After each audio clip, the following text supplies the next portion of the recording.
Hello, আসসালামু আলাইকুম। কি অবস্থা সবার? আশা করছি সবাই ভালোই আছো। তো আজকে তোমরা বিউপিতে এফএসটিতে এক্সাম দিলা।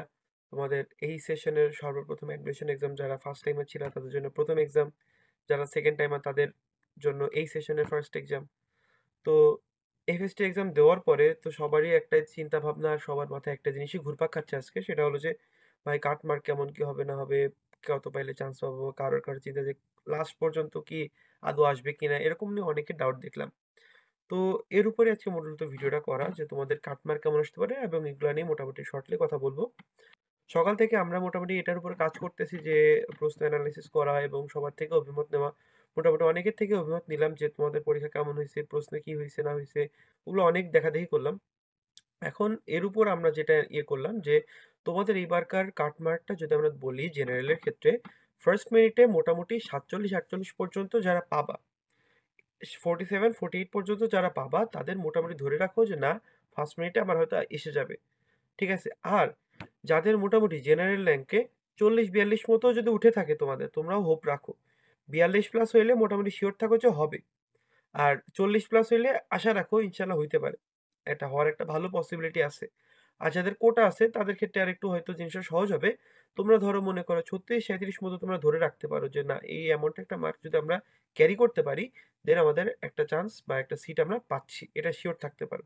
এখন দেখো, কাট মার্ক নিয়ে অ্যাকচুয়ালি কথা বলাটা ঠিক না। কারণ এটা বলা যায় না কখন কি হইতে পারে না হইতে পারে। কারণ আ যেই ৩০০ জন দেখা গেল খুব ভালো করে ফেলতে পারে, আবার ৩০০ জন খুব খারাপ করেও ফেলতে পারে। এটা খুব করে আপ ডাউন করে। বাট একটা এভারেজ আমাদের এই অ্যামাউন্টটাই আমরা আশা করতেছি যে না, এরকম একটা অ্যামাউন্টেই আমাদের কাটমার্কটা থাকবে। এটা হলো ফার্স্ট অফ অল। আর এটার থাকার রিজনটা হলো তোমাদের দেখলাম যে যেটা ফিজিক্স আর ম্যাথের কোয়েশ্চেন বেশ সহজ হইছে।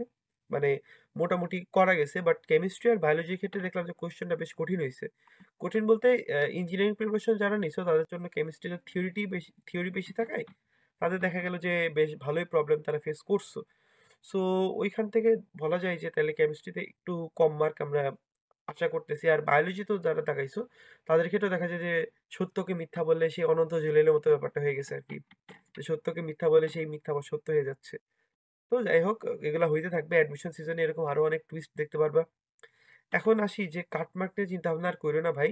আ যেটা হলো যে কাটমার্ক কিন্তু এটা ভ্যারি করবে।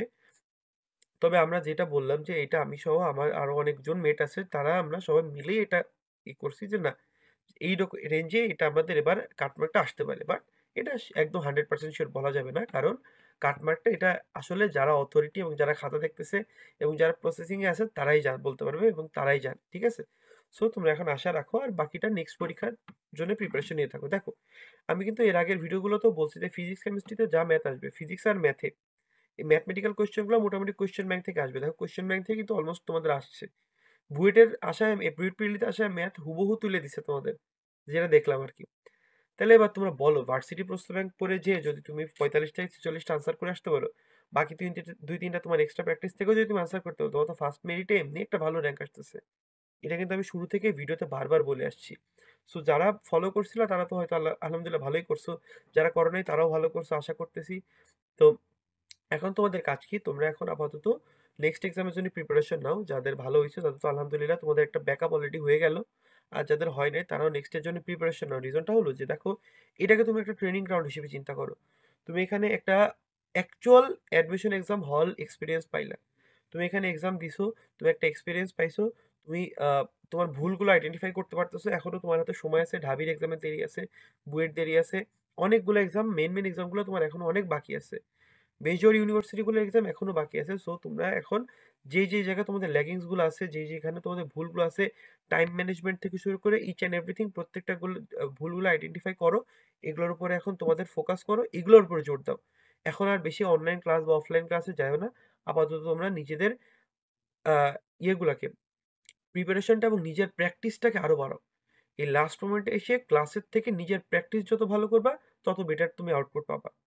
এখন আমার কথা থাকবে, তোমরা বেশি এখন প্র্যাকটিস করো। বেশি প্র্যাকটিস করো এবং এক্সাম দাও। দেখো এবং নেক্সট এক্সামের জন্য প্রিপারেশন নাও। ইনশাআল্লাহ ভালো কিছু হবে। তো আজকে আর বেশি কথা বাড়াবো না। এই পর্যন্তই থাক আজকে ভিডিও। তোমাদের আরো কোনো কোয়েশ্চেন থাকলে তোমরা কমেন্ট বক্সে জানাইতে পারো। আজকে এই পর্যন্তই। আল্লাহ হাফেজ।